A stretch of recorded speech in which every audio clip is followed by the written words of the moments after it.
Chers téléspectateurs et téléspectatrices, bonsoir et bienvenue dans ce nouveau numéro de votre rendez-vous hebdomadaire Zoom sur que nous consacrons ce soir au cancer du col de l'utérus.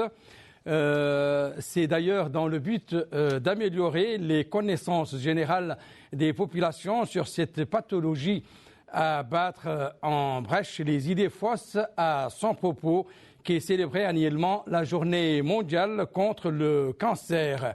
Chez nous, le vaccin contre cette maladie va être officiellement intégré dans le programme élargi de vaccination à partir du mois d'avril 2021.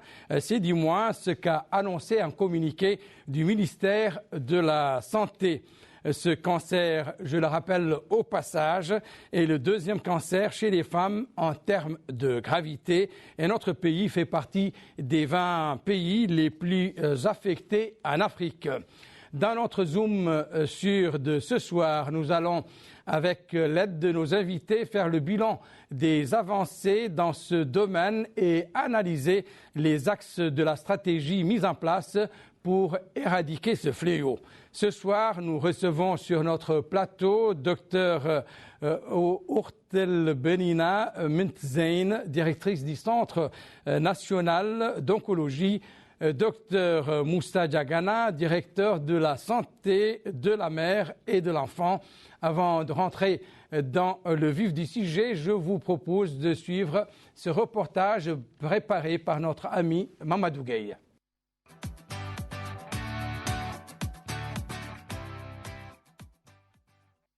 Qu'adviendrait-il du genre si nos jeunes filles âgées de 9 à 14 ans ne sont pas vaccinées contre le cancer du col de l'utérus? C'est là la question que les autorités des différents départements ministériels se sont posées à l'occasion de l'introduction du vaccin contre le col de l'utérus chez les jeunes filles. Ce programme qui doit démarrer le lundi 22 mars 2021 est une réponse à cette pathologie qui constitue aujourd'hui un véritable problème de santé publique. En effet, le cancer du col de l'utérus, par son ampleur, par sa gravité et de par le nombre élevé de décès qu'il entraîne, doit être traité. Cette pathologie cancéreuse est sévère surtout chez les jeunes femmes et vers les 40 ans d'âge. Les meilleures armes restent la prévention qui intègre la sensibilisation, la vaccination des jeunes filles entre 9 et 14 ans contre l'infection. Reste à savoir quelles sont les causes du cancer, comment se fait le diagnostic et quels sont les traitements actuels, mais aussi et surtout comment réduire les risques.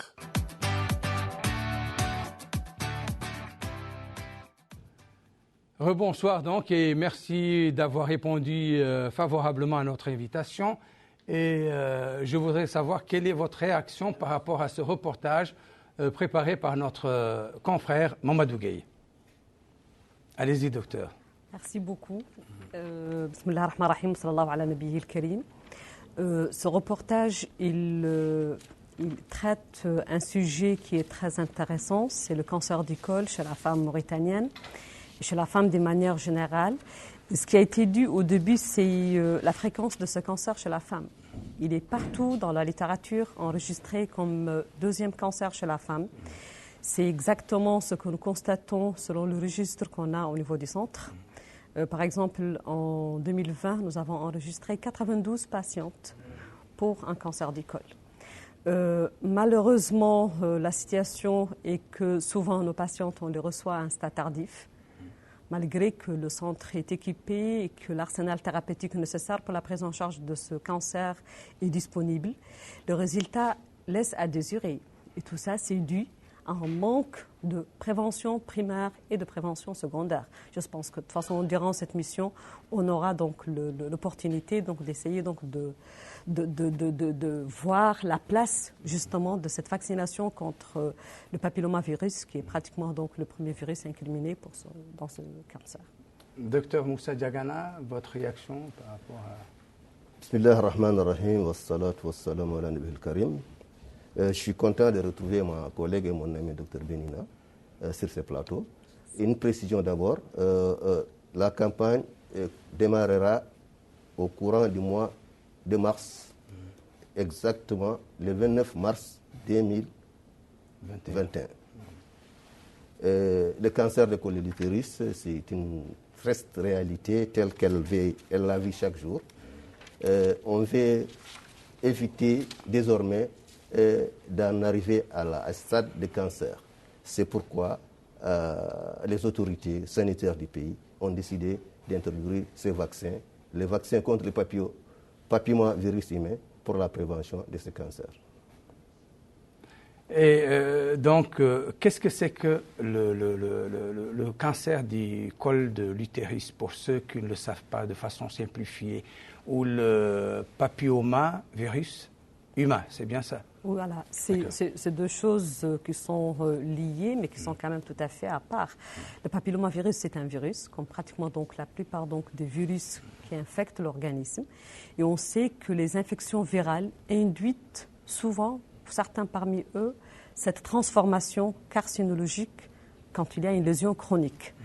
Et donc, le cancer du col, c'est un cancer, et donc c'est le col de l'utérus, donc c'est une partie donc de l'utérus. On sait que l'utérus, et là on ne va pas trop rentrer dans les détails, mais l'utérus il est composé en différentes parties. La partie qui est le col, c'est celle qui est intéressée par donc cette pathologie cancéreuse qui est souvent due à ce virus. Alors, ce virus, il infecte la plupart des femmes et souvent les femmes ont une certaine immunité qui permet donc de neutraliser donc ce virus. Mais malheureusement, il y a certaines femmes qui ne vont pas du tout pu avoir donc cette réaction immunitaire qui est positive et qui vont avoir donc des lésions chroniques qui vont malheureusement être au début des lésions précancéreuses et puis par la suite se transformer en cancer. L'intérêt de cette pathologie, c'est que c'est une évolution lente. Et donc, pratiquement, elle peut atteindre jusqu'à 15 ans. Donc, ça veut dire, si on prévient donc, cette infection virale, on est pratiquement donc, dans ce qu'on appelle la prévention primaire. Donc, ça veut dire qu'on va pratiquement donc, éviter à la femme de s'infecter par ce virus. Si jamais cette femme elle est infectée par ce virus parce qu'en fait elle n'a pas été vaccinée ou parce que son immunité n'a pas été suffisante pour neutraliser ce virus, il y a largement le temps de faire le diagnostic à un stade précoce, à un stade même précancéreux. Ça veut dire qu'on n'est pas encore atteint un niveau donc, de cancer, mais c'est une lésion qui peut évoluer.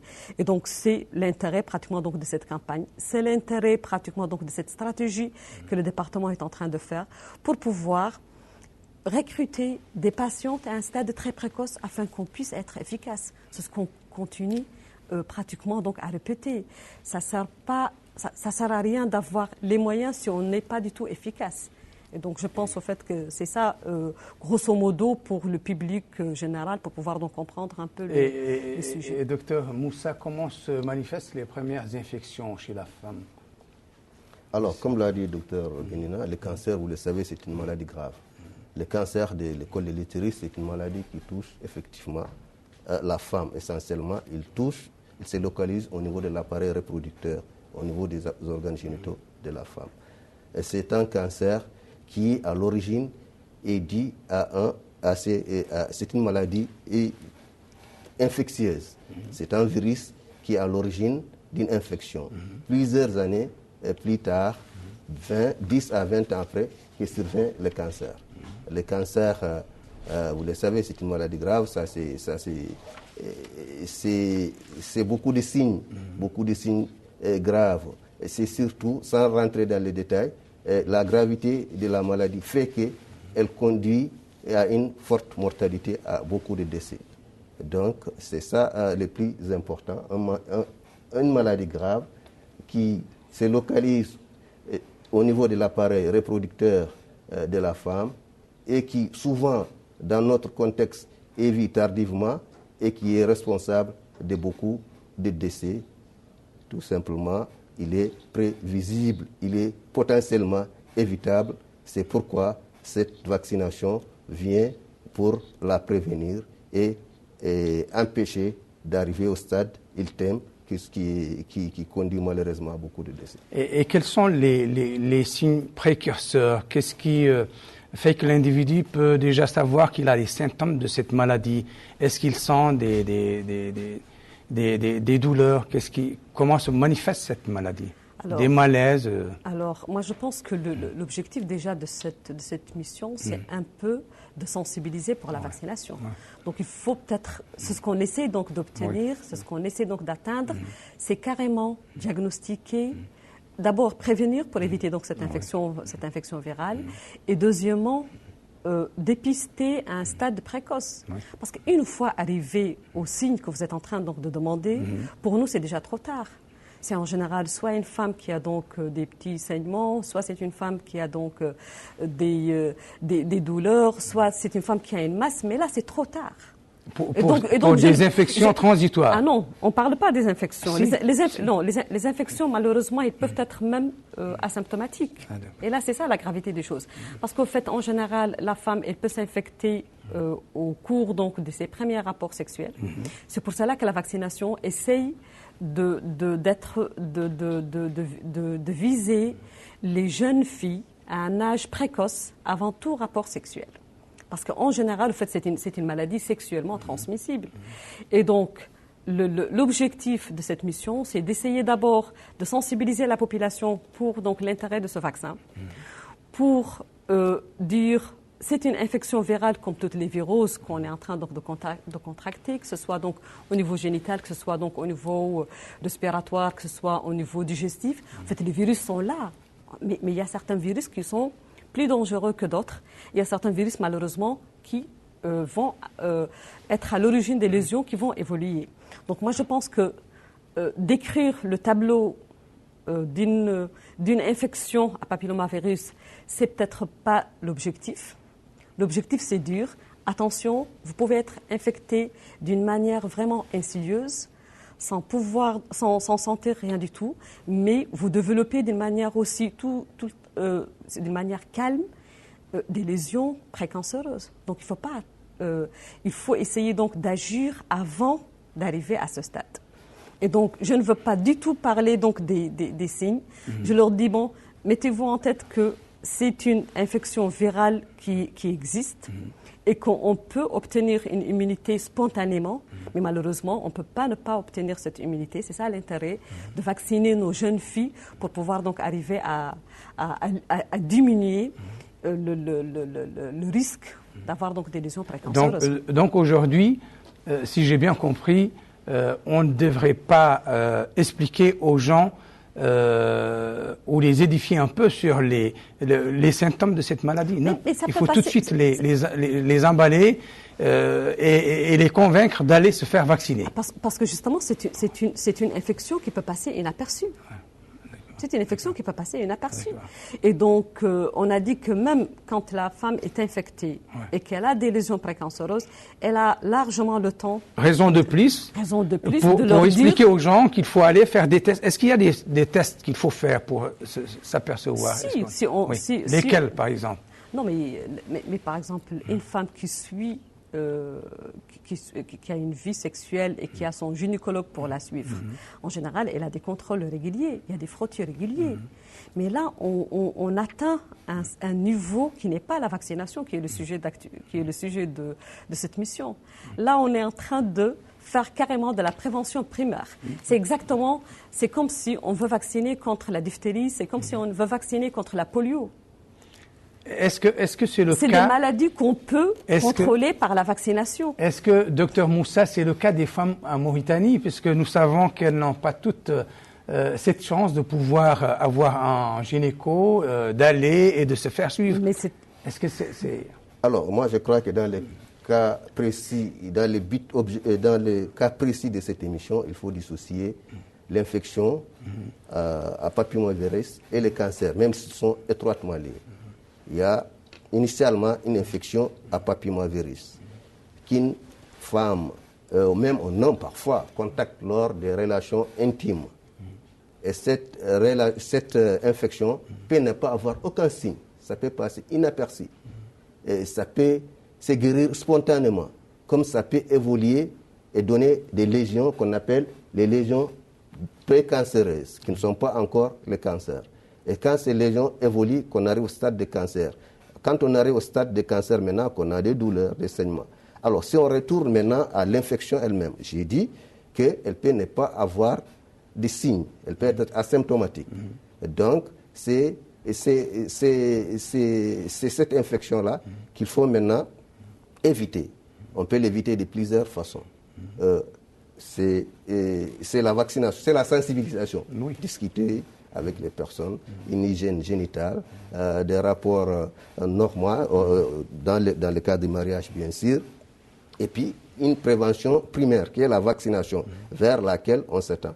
Ensuite, il y a une prévention secondaire. La prévention secondaire, c'est faire des examens gynécologiques chez les femmes. Vous l'avez dit, toutes les femmes n'ont pas cette chance d'avoir cet examen gynécologique. Mais de plus en plus, ça existe et c'est accessible. Donc, c'est cet aspect maintenant de prévention primaire de la vaccination sur laquelle on est en train de mobiliser les populations pour qu'ils adhèrent. Ensuite, la vaccination seule ne suffit pas. Il faut parler avec les gens, il faut les sensibiliser. Et en plus de la vaccination, à un certain stade aussi, ceux qui ne sont pas éligibles à la vaccination, il faut continuer à faire ce qu'on appelle la prévention secondaire, c'est-à-dire les dépistages. D'accord. Donc, c'est... D'accord. Mais est-ce qu'il est très répandu chez nous? Dans la littérature, c'est pratiquement une infection banale qui atteint la plupart donc, des femmes. On a dit que la majorité des femmes vont la contracter et elles vont s'immuniser. Elles vont pouvoir neutraliser ce virus. Mais le problème, c'est qu'il y a une partie qui ne va pas du tout neutraliser ce virus spontanément. Alors, le risque, c'est quoi? Le risque, d'abord, c'est quand on a des rapports multiples hétérogènes. Donc, et là, on sait que dans notre contexte, malheureusement, le divorce, il est là. Et donc, c'est plusieurs mariages, donc c'est plusieurs partenaires sexuels. Et donc, le risque, il est là.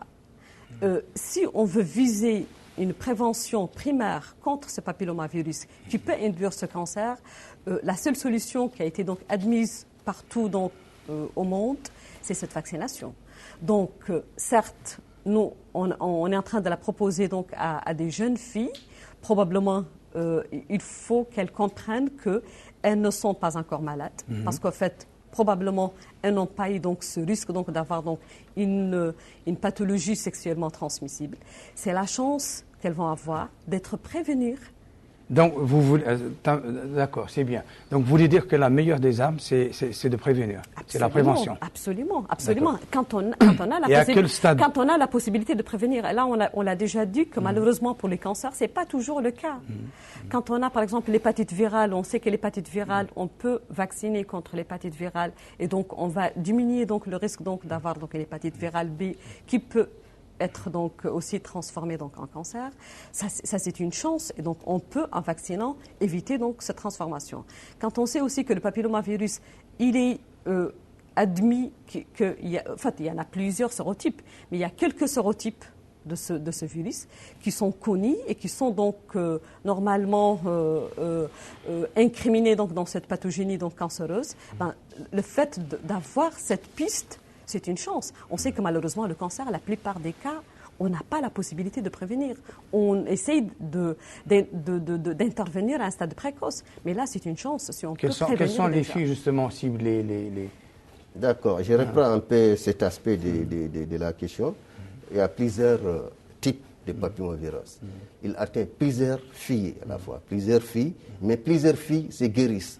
Le peu de filles qui contractent la maladie, malheureusement, quand la maladie se déclare, elle devient très grave et devient mortelle. Donc, on veut éviter cet aspect. Donc, d'en arriver là, donc arriver au stade de cancer. Avant d'arriver au stade de cancer, il faut vacciner les filles. Les filles de 9 ans à 14 ans, selon les recommandations de l'OMS. Donc, c'est cette catégorie des filles. Et pourquoi de 9 à 14 ans? Alors, il est démontré que quand le vaccin est administré avant le mariage, donc avant les relations sexuelles, elle est plus efficace. Et on sait que le mariage, dans notre contexte, c'est faire après 13, 14 ans. Donc, il faut vacciner précocement pour que les vaccins aient toute son efficacité, tout simplement. Et pourquoi doit-on passer par une vaste campagne de sensibilisation confiée à 4 départements? Est-ce qu'on ne craint pas une réticence de la part des populations? C'est tout à fait logique. C'est tout à fait logique parce qu'en fait, d'abord, c'est une première introduction dans le programme élargi de vaccination. Deuxièmement, c'est un vaccin qui s'adresse à des jeunes adolescentes. Et donc, on sait que l'âge d'adolescence, c'est pas très facile de venir et dire bon, venez, on va vous vacciner. Et puis la vaccination, c'est des injections. Donc, c'est tout à fait normal que la population se pose la question qu'est-ce qu'on est en train donc d'injecter. Moi, je pense qu'elles sont c'est tout à fait légitime donc de faire toute une campagne. Pour pouvoir atteindre l'objectif qui est pratiquement donc vacciner le maximum des adolescentes. Et il n'y a pas mieux que de les vacciner à cet âge. Bon, l'âge 9-13 ans, il y a même dans la littérature, on voit 11-14 ans, on voit même une récupération un peu tardive vers 15-19 ans. En tout cas, en fait, il y a plusieurs stratégies pour pouvoir donc essayer de vacciner la jeune fille avant ses rapports sexuels, que ce soit dans le cadre de mariage ou en dehors du mariage. L'essentiel, c'est tout simplement essayer d'immuniser ces jeunes fillettes, ces jeunes adolescentes contre ce virus qui est dangereux pour cette évolution. Moussa Diagana, allez-y. Alors, pourquoi 4 départements ministériels, très importants? Oui. Ils sont impliqués à quel niveau? Alors, ils sont impliqués à tous les niveaux, du niveau préparatoire jusqu'au niveau opérationnel. Pourquoi 4 départements? Parce que d'habitude, on vaccine les nourrissons jusqu'à moins d'1 an. C'est ça qu'on a l'habitude de vacciner. On a une cible particulière cette fois-ci. On s'attaque à des filles à un certain âge, 9 à 4 ans. Alors, qui dit 9-4 ans, c'est très sensible. Qui dit appareil génital, c'est très sensible. Donc, 9-4 ans ou 9-14 ans. 9-14 ans, pardon. Qui dit appareil reproductif, c'est lié à la reproduction, à la vie sexuelle. Donc, qui fait impliquer ça? Il faut faire, on a notre religion, qu'il faut que ces religieux s'approprient de la question pour dire tout simplement que c'est tout à fait normal, ce n'est pas dans un but particulier. Et pourquoi l'éducation nationale? Parce que cette tranche d'âge, 9-14 ans, il y a beaucoup de filles qui sont scolarisées. Donc, il faut atteindre ces filles-là à travers les écoles. Pourquoi à Mazef? Il y a aussi des filles non scolarisées. Donc, il y a équité dans cette vaccination. Il faut atteindre toutes les filles. Toutes les Mauritaniennes doivent être vaccinées. Donc, il y a une catégorie de filles qui n'est pas scolarisée. Alors, pour atteindre cette catégorie, il faut passer par les antennes du ministère des Affaires sociales, de la femme et de l'enfance et de la famille. Et bien sûr, la santé, c'est le ministère de la Santé qui a tous les aspects techniques de cette vaccination. Mais tous les ministères sont impliqués à tous les niveaux de cette campagne, du niveau central jusqu'au niveau opérationnel. C'est pourquoi les secrétaires généraux qui devaient venir ici ce soir, mais au niveau opérationnel aussi, toutes les antennes du MASEF, toutes les antennes du ministère des Affaires islamiques et de l'enseignement originel, et toutes les DREN et tous les IDN sont mobilisés pour que cette campagne soit une réussite. Et donc, c'est une vaccination particulière qui atteint une catégorie bien précise de population, une catégorie qui dépend de plusieurs départements ministériels à la fois. Donc, c'est pourquoi on a fait cette grande mobilisation pour les atteindre, quelle que soit leur localisation sur le territoire national. Et on est vacciné combien de fois? Une fois? Est-ce qu'il faut avoir une dose, deux, le nombre de doses également? Je pense qu'il y a plusieurs protocoles, mais le protocole qu'on a, nous, c'est ce qui est disponible, et là peut-être Dr Diagana va donner plus de précisions, parce qu'en fait c'est lui qui représente le niveau central, mais c'est un vaccin polyvalent qui englobe 4 sérotypes. Donc, il a l'avantage donc d'être efficace contre les 2 sérotypes qui sont incriminés donc dans la carcinogénèse, mais d'autres aussi sérotypes qui sont incriminés même dans des lésions bénignes comme les condylomes et tout. Et donc, c'est ce qui est disponible chez nous, c'est le meilleur vaccin. Et puis, en général, il est donné à 2 doses, à 6 mois d'intervalle. Et souvent, ils essayent donc avec la scolarité de les prendre à un certain niveau. Par exemple, les adolescents vont être vaccinés en mars, avril. Et puis, je pense que ça va être aussi l'entrée scolaire prochaine. Donc, ça fait à peu près donc, un intervalle donc, de 6 mois entre les 2 doses. Il y a d'autres, je pense qu'ils ont plusieurs protocoles. En général, la vaccination, souvent, il y a plusieurs protocoles. Soit c'est un vaccin et un rappel, parce que souvent, en général, la physiologie donc, de la vaccination, c'est d'abord introduire donc, un vaccin qui va commencer donc d'abord à créer une certaine immunité, puis revenir avec une deuxième dose pour consolider cette immunité déjà acquise. Peut-on avoir une idée du taux de protection de ce vaccin? Il dépasse les 70%. Donc, comme l'a dit le Dr Benina, on a profité de cette... Selon des laboratoires ou c'est... De toute façon, on a profité des écoles pour atteindre le maximum des filles. Néanmoins, toutes les filles, même s'ils ne sont pas scolarisées, doivent être cherchées aussi vaccinées. Donc, il y a plusieurs vaccins. Et les plus recommandés par l'OMS maintenant, c'est ce que la Mauritanie a choisi. Et ces vaccins se donnent en 2 doses. Une première dose qu'on va introduire, je l'ai dit encore, à partir du 29 mars, parce que les enfants sont encore à l'école. Et 6 mois après, on donne une deuxième dose, ça va être le début de l'année scolaire prochaine, Inch'Allah.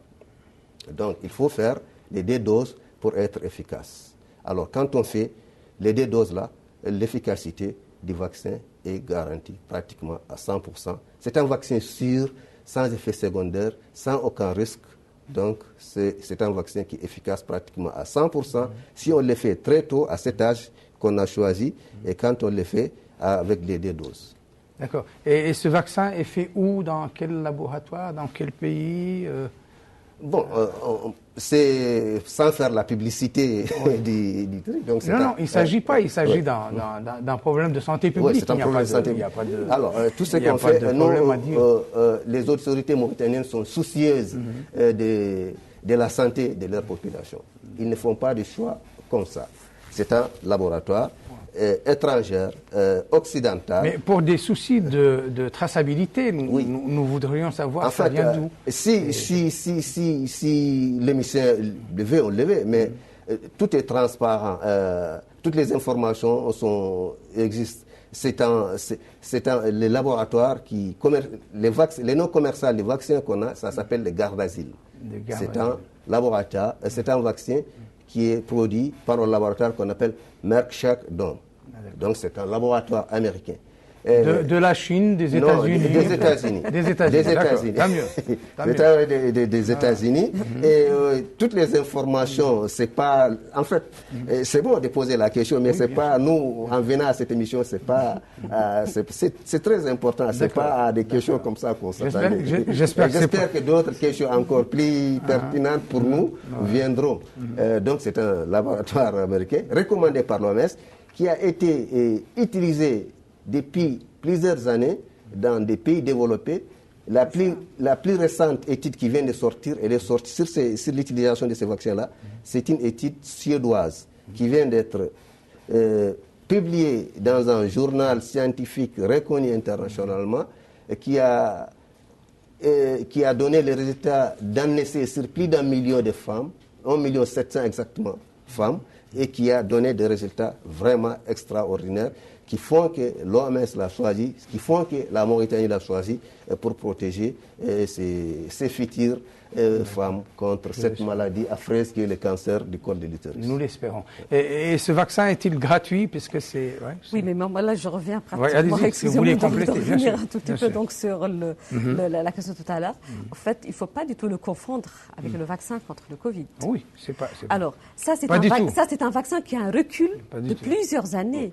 Donc, en général, en médecine, quand on a un recul, on est plus ou moins rassuré. Donc, il faut quand même d'emblée rassurer donc les les jeunes filles qui vont donc recevoir ce vaccin et rassurer donc la population que ce vaccin, c'est un vaccin qui est utilisé. On a mis du retard pour l'introduire dans notre Madame, programme d'élargie de vaccination. Vous savez, il est vital de s'assurer un peu de la traçabilité d'un vaccin. Tout à fait. Non, mais je leur assure que de toute façon, il n'est pas né il y a quelques mois. C'est un vaccin quand même qui a une vie d'une dizaine d'années au minimum. Donc, c'est pas récent. Est-ce que c'est pas une façon de mettre en cause un peu le vaccin de la Covid? Parce que nous le savons en général, le vaccin prend des années. Non, c'est pas du tout. C'est pas du tout. C'est tout simplement parce que je sais qu'il y a un stress actuellement contre donc la vaccination récente. Mais là, je rassure, cette vaccination, c'est une vaccination qui a déjà un recul qui est largement satisfaisant. Heureusement, voilà. Alors, vous avez parlé donc de la gratuité. Je laisse la réponse donc, pour revenir à cette question de Covid, on est dans le contexte de Covid. On ne peut pas échapper à cette question-là. Oui, bien sûr. Vous avez tout à fait raison. Donc, d'ailleurs, cette vaccination devait survenir bien avant le Covid.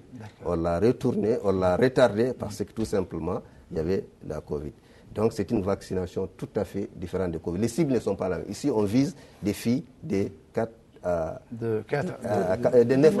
14 ans. Les filles, les vaccinations contre le Covid, pour un début, ça vise tous les personnels de la santé et puis des personnes dans certain âge avec certaines maladies, donc vers 60 ans. Donc, c'est pas donc, on ne peut pas échapper à la question, mais il n'y a aucun lien entre les deux. C'est seulement le contexte qui font que cette interférence existe. Tout simplement. Alors, le vaccin est gratuit et c'est beaucoup. L'État mauritanien a dépensé beaucoup d'argent pour acquérir ces vaccins qui sont là depuis avant. On peut avoir une idée un peu de ce que ça a coûté à l'État. Ce n'est pas un secret. Alors, c'est pas un secret. Ça, c'est pas un secret. C'est votre voix, c'est vos. Alors, l'État, pour atteindre 3000 filles de 6 à 14 ans, pour le moment, le coût, c'est à peu près 8 millions de mairies. 8 millions de mairies. 8 millions de mairies. Ça, c'est pour une première phase. 80 millions de nos anciens milliards. Pour faire les deux doses, les deux passages-là, il faut multiplier. On a 160 millions d'Ouguiya dans ce. Donc, pour les deux passages-là, voici la somme que l'État mauritanien, avec certains de ses partenaires, utilise pour cette vaccination. Et à terme, quels sont vos objectifs, le nombre à vacciner pour la vaccination? Alors, notre objectif, c'est atteindre toutes les filles qui sont âgées et de 9 à... Est-ce que vous avez les moyens de ces ambitions? En matière de vaccination, les choses se mettent en place. En tout cas, on s'est entouré de toutes les garanties et pour atteindre cet objectif-là. Mais pour cette vaccination particulièrement, même dans les pays qui ont beaucoup plus de moyens, qui ont un système de santé plus solide, ce n'est pas facile d'atteindre d'un seul coup cet objectif. Donc, de façon générale, la vaccination en Mauritanie, qui concerne notre cible, a des couvertures très importantes qui avoisinent les 90%. Et alors ça, c'est sûr qu'on ne va pas atteindre ça d'un seul coup. Mais c'est pour un début, on a espoir. Si les populations adhèrent, vraiment, c'est ce qu'on cherche, à rassurer les populations, à adhérer à cette campagne, à faire vacciner les filles. Donc, ils ont des doutes. Ces doutes-là, c'est sûr qu'ils sont dissipés avec toute la campagne qu'on est en train de mener comme ça. Ce vaccin, c'est pour combien d'années? Et là, vous avez parlé tout à l'heure de stockage. Quelles sont les capacités également de votre département à pouvoir stocker ce vaccin? Ah non, mais on a déjà un PEV, il y a un programme élargi de vaccination qui n'a pas de problème de stockage pour les autres vaccins. Donc pourquoi ce vaccin aura de problème? Et si on l'introduit dans le PEV, ça veut dire au fait, ça va être donc exactement une vaccination qui est destinée pratiquement à ces adolescentes au niveau scolaire, peut-être au début, et puis après, l'objectif, c'est d'atteindre le maximum. Donc je pense qu'une fois introduit, normalement, ça doit être exactement comme tous les vaccins. et on n'a pas de souci avec donc notre PEV. Moi, je suis médecin pédiatre et on sait que notre PEV, il englobe la plupart donc des pathologies recommandées. Donc, ça veut dire que tous les vaccins recommandés, ils sont faits donc pour nos enfants. Et donc, on n'a pas de souci pour tout vaccin. Donc, vous avez une idée de la protection de ce vaccin. Pendant combien de temps ce vaccin peut-il nous protéger, par exemple? Alors ça, c'est une question qui se pose souvent. En tout cas, quand on vaccine, il protège. Alors maintenant, il protège à 100%. Maintenant, combien dire la protection? C'est plusieurs années. On ne sait pas exactement. Mais ce n'est pas la question la plus importante. Même si on se vaccine, il faut, dans le cadre de... Plusieurs années, est-ce qu'on peut être un peu précis? 10, 5, 20 ans? Non, pas une fourchette à la rigueur. Il ne protège pas pendant toute la vie. C'est pourquoi, une fois vacciné, surtout, il faut se vacciner avant le mariage. Après le mariage, quand on est vacciné, avant le mariage, on est sûr qu'on est vacciné. Mais après le mariage, donc, il faut faire régulièrement le dépistage. Le but, c'est de prévenir ce cancer, cette maladie grave. La meilleure façon de le prévenir d'abord, c'est cette vaccination qu'il faut. Donc, quand on se vaccine, maintenant, quand on se marie, donc, dans le cadre du bilan de la santé d'une personne, il faut régulièrement se faire consulter. Même, vous avez dit tout à l'heure, ce n'est pas tout le monde qui a accès à un médecin. Mais la consultation dans ce cas-là, on fait ce qu'on appelle le dépistage, la prévention secondaire. Ça peut se faire n'importe où. Dans les centres de santé les plus reculés, il faut faire cette prévention secondaire. Il faut voir tout simplement quand on n'est pas sur la maladie. Je ne viendrai pas sur la durée de protection vraiment sur ça, mais je sais que ça va de plusieurs années. Quelles sont les zones prioritaires pour ces jeunes filles? Toute l'étendue du territoire va être maillée pour les chercher. C'est pourquoi on a mis à contribution MASEF, qui a des antennes partout, qui va se baser sur les communautés, au niveau qu'on appelle les relais communautaires, avec les ONG dans tous les pays. Et là, on peut identifier une fille, qu'elle soit scolarisée ou non, sur l'ensemble des territoires du pays, on la cible pour la vacciner. On le sait, on ne peut pas comparer Adel Bagrou, par exemple, à Nouakchott, qui est une grande agglomération. Comment faut-il s'y prendre? Ça, c'est les stratégies. La Mauritanie a vacciné depuis plusieurs années. Et on vaccine dans les coins les plus reculés du pays. Et donc, les stratégies... Et quelle est justement votre stratégie? Stratégie, il y a c'est pourquoi on organise une campagne. Une campagne, il y a des équipes mobiles. Vous avez suffisamment d'équipes pour couvrir un peu toute l'étendue du territoire? Les choses ne sont pas faites par hasard. Donc, il y a les opérations qui se préparent, les stratégies qui se préparent depuis plusieurs semaines, des formations qui se font au niveau central, au niveau décentralisé, dans les wilayas, quand on est au niveau des wilayas. Maintenant, au niveau des centres de santé, au niveau des postes de santé, on met à contribution les communautés, les religieux, les enseignants, pour que il y a des stratégies mobiles et avancées qui vont avec des véhicules qui vont sillonner l'ensemble du pays pour qu'on atteigne tout le monde. Il y a déjà une campagne d'identification qui a commencé ou bien qui va commencer dans les jours qui vont suivre pour essayer d'identifier avec tous les départements ministériels qu'on a cités. Quand même, on vaccine depuis l'indépendance de ce pays. Donc, on a quand même un recul suffisant pour la vaccination. Oui, mais il ne s'agit pas des mêmes pathologies. Oui, non, mais il ne s'agit pas des mêmes pathologies, mais je veux dire, la démarche est la même. C'est le programme élargi de vaccination qui coordonne donc cette vaccination. Donc, comme Dr Diagana l'a dit tout à l'heure, effectivement, cette vaccination ne dispense pas de la prévention secondaire qui est le dépistage du cancer du col utérin. Et là, c'est important à dire que oui, on vaccine, c'est une prévention primaire, ça veut dire on va éviter cette infection, mais si jamais il y a une infection, il ne faut pas du tout aussi qu'on oublie le dépistage précoce du cancer du col. Parce qu'on sait que les lésions précancéreuses, ça veut dire si elles sont traitées, c'est une guérison à 100%. Un cancer diagnostiqué précocement à un stade régional, à un stade même in situ, ça veut dire local, c'est une survie à 5 ans qui est à 90%, alors que quand il est à un stade avancé, on divise pratiquement cette survie à moitié. Donc ça veut dire quand le stade est avancé, on est à 50%, donc pratiquement donc, de survie à 5 ans, alors qu'on était à 90% quand il était in situ.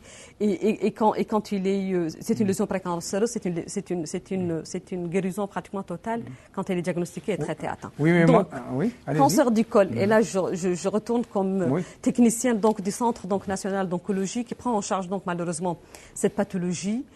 La vaccination, elle est très importante donc pour la prévention donc de cette infection virale qui induit ce cancer qui représente malheureusement le deuxième cancer chez la femme.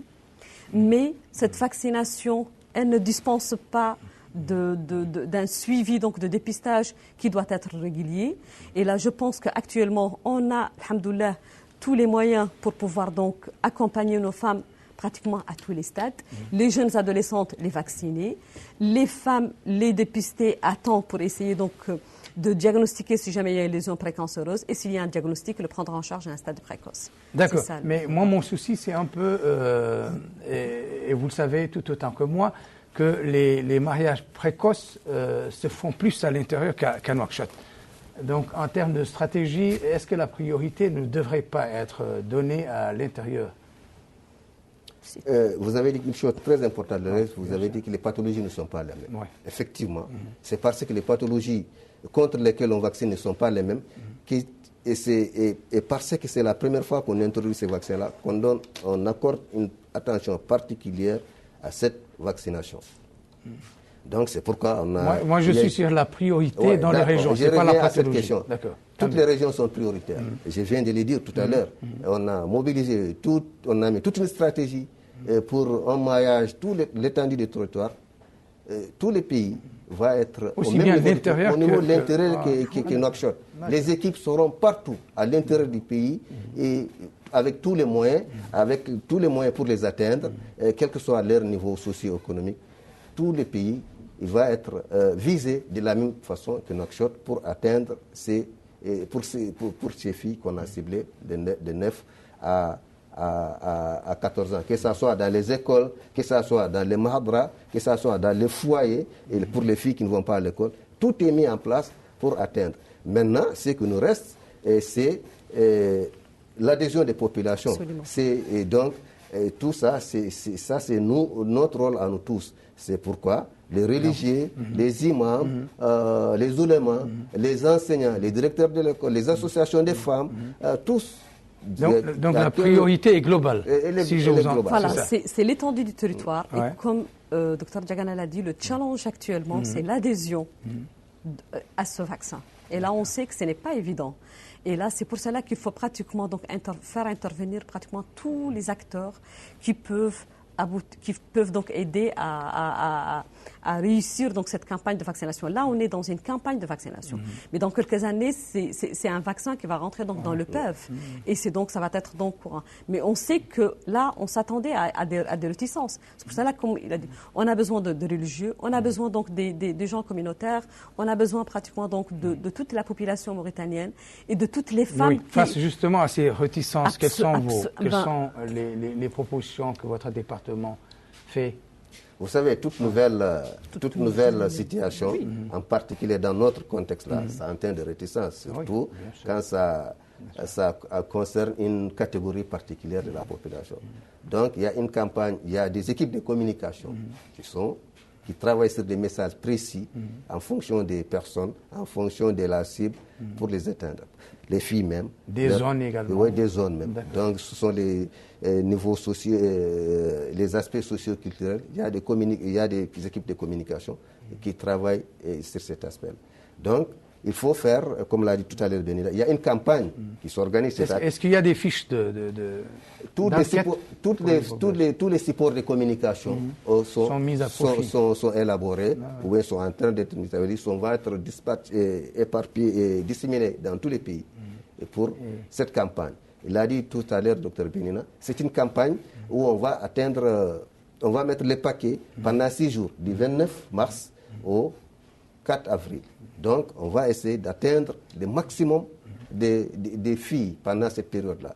Maintenant, après ça, 6 mois après, on va donner... Est-ce que cette période est suffisante, selon vous, docteur? Bon, il n'est jamais assez suffisant pour atteindre une première dose. C'est pourquoi, après cette période de campagne, après la première dose, le 29 mars, et la deuxième dose en octobre, les vaccins vont être placés dans toutes les structures sanitaires maintenant. Maintenant, chaque enfant qui atteint 9 ans, il va se vacciner, et comme on le fait pour les autres vaccins. Donc, il y a une campagne, et il y a une introduction qui se fait pendant la campagne. Et ensuite, après la campagne la première partie de campagne qui va finir en octobre. Après ça, on va mettre... Pour les femmes, par exemple, de 40 ans, quelle est leur situation? Alors là, c'est le dépistage. Oui. C'est le dépistage parce que le dépistage, en général, c'est de 25 ans à 60 ans. Donc c'est pour cela qu'on a dit que pour cette pathologie, qui est le cancer du col, il y a plusieurs phases de sa prise en charge. Il y a une phase de prévention primaire, il y a une phase de prévention secondaire et il y a une phase pratiquement donc, de prise en charge si jamais le cancer il est là. Et donc, ce qui est important actuellement donc, à signaler, c'est que les adolescentes, les collégiennes, les lycéennes, elles doivent être éveillées, elles doivent être averties. Leurs parents aussi doivent l'aider pour leur expliquer l'intérêt de cette vaccination. Et moi, je trouve que c'est une chance qu'elles ont. Parce qu'au fait, il y a quelques années, ce vaccin n'était pas du tout disponible. Donc, leurs aînés n'ont pas pu profiter donc, de cette vaccination. Alors, moi, je pense que l'évolution, le progrès, il est là. L'évolution, elle est là. Les moyens alhamdoulilah, ils deviennent donc de plus en plus donc, disponibles chez nous. Il faut qu'on saisit donc les opportunités qu'on a. Et là, c'est une opportunité que toutes nos jeunes filles ont. Il faut vraiment... moi, je pense qu'elles ne doivent pas du tout rater donc, cette vaccination.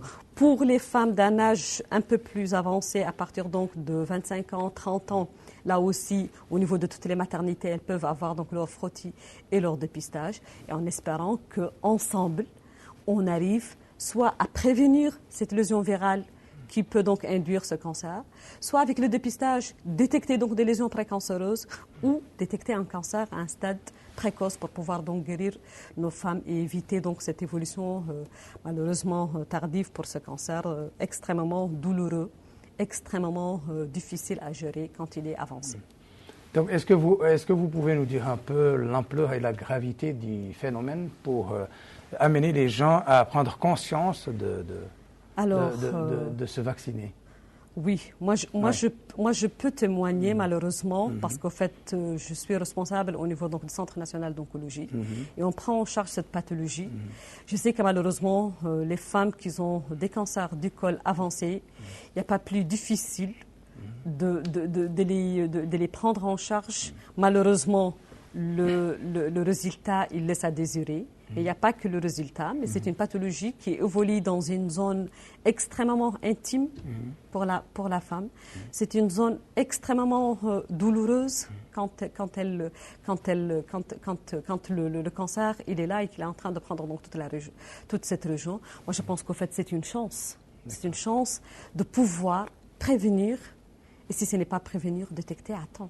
Donc c'est vraiment, ce n'est pas toujours le cas malheureusement. Et donc là, quand on a un cancer sur lequel on peut agir, alors il ne faut pas du tout, donc laisser l'occasion. Est-ce que le nombre élevé de décès peut être un motif?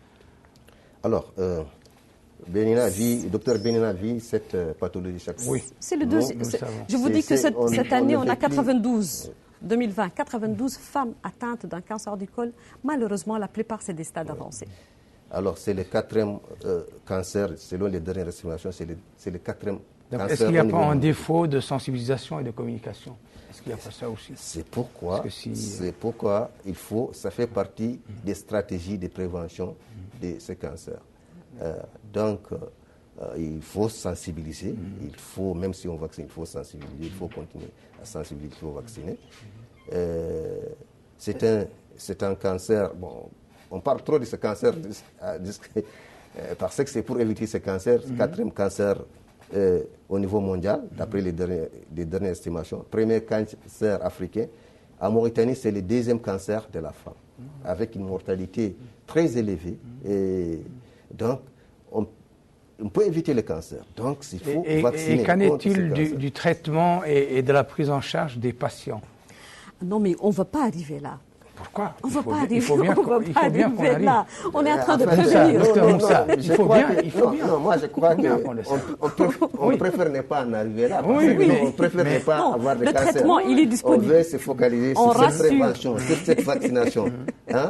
Mais le cancer existait déjà. Qu'en est-il de leur prise en charge? Leur prise en charge. Oui, est-ce qu'elle est gratuite? Leur prise en charge, leur prise en charge, elle est disponible. Elle est gratuite au niveau du Centre national d'oncologie, mais malheureusement, c'est des patientes qui viennent à un stade tardif. Alors, leur traitement, c'est quoi? Leur traitement, c'est soit la chirurgie, mais la chirurgie en général, c'est une chirurgie tardive. Tous nos gynécologues sont capables donc d'opérer ces patientes. La cryothérapie, quand c'est une radiothérapie locale, la radiothérapie, quand c'est une radiothérapie générale, la chimiothérapie, tout est disponible.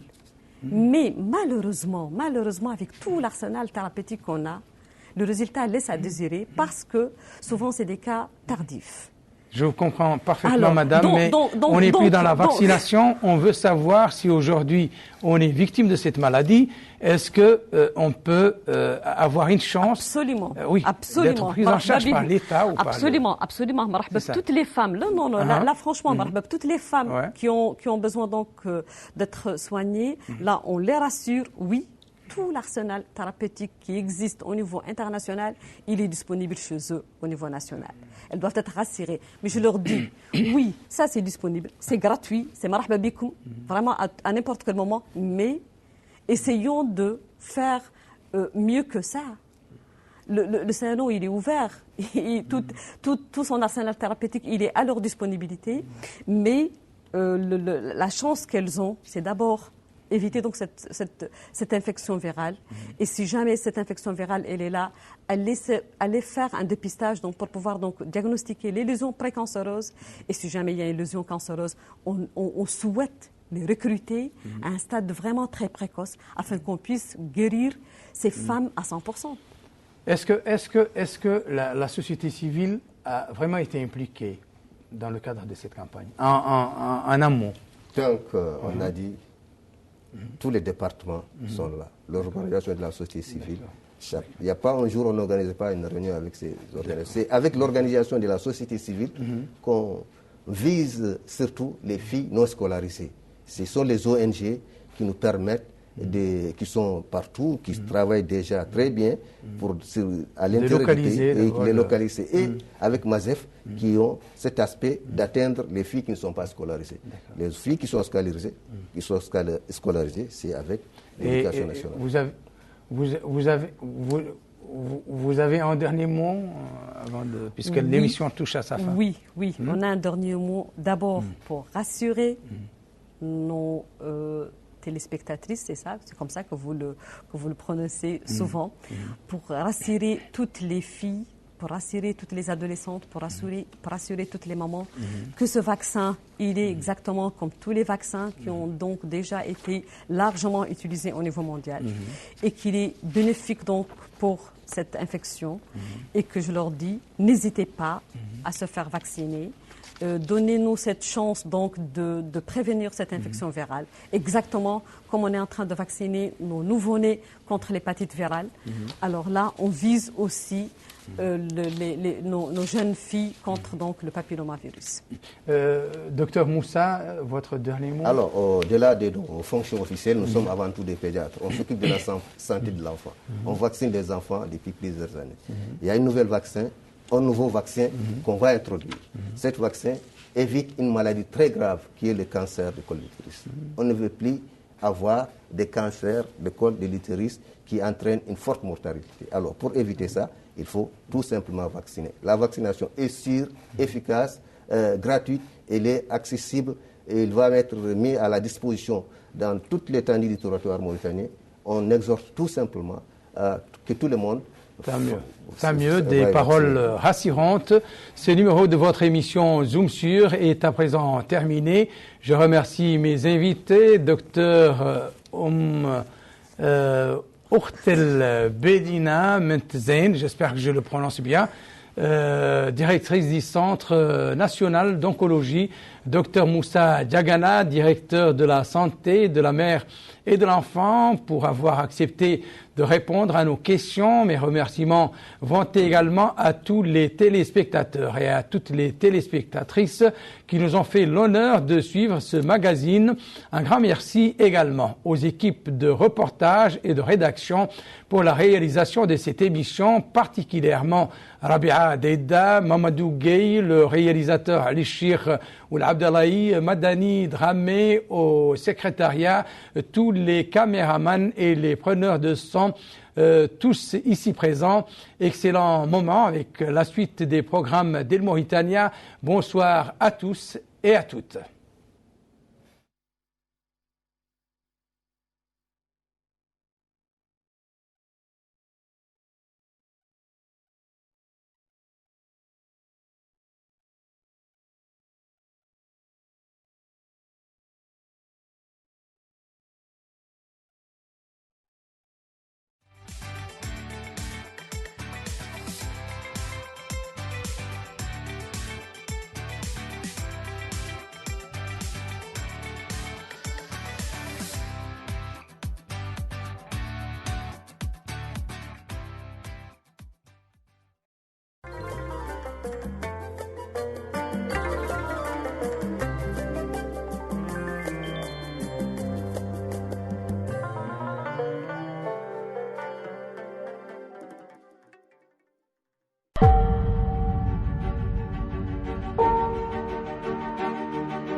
في عام 1963 تم إنشاء هذا القطار الذي يعتبر أول قطار لحمل خامات الحديد من مدينة زويرات إلى نواديبو. في هذه الحلقة من برنامج حكاية مكان سوف نعرفكم بتاريخ هذا القطار وأهم الخدمات التي يقدمها. لا تذهبوا بعيدا.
dans ce cas on arrive. بسم الله. مشاهدينا اهلا بكم من جديد. برنامج حكايه مكان مستمر ونحن الان معنا محمد المصطفى مودي قائد قطار. اهلا بكم استاذ محمد المصطفى. امتى بداتوا العمل في هذا القطار؟ بسم الله والصلاه والسلام على رسول الله. نشكر التلفزيون الوطنيه الموريتانيه اللي اتاحت لي الفرصه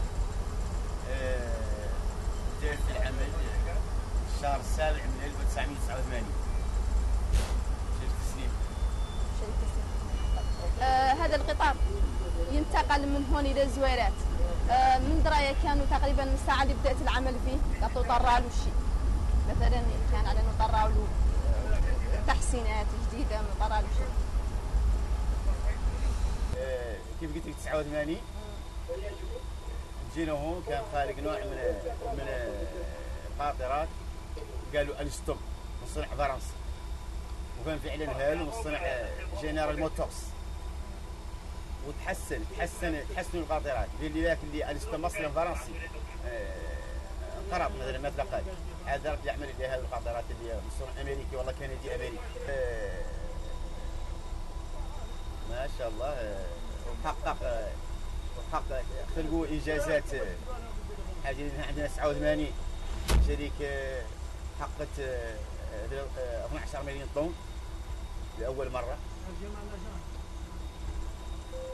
الحمد لله انتاج مستمر الحمد لله. كم يرفد هو من الحديد تقريبا يوميا؟ يوميا شفت لي كي قاطره من هذا الشكل لان عود جاي من الزوالات عند 56 من ذاك الشكل الصغير 56 و49 من ذاك الشكل الكبير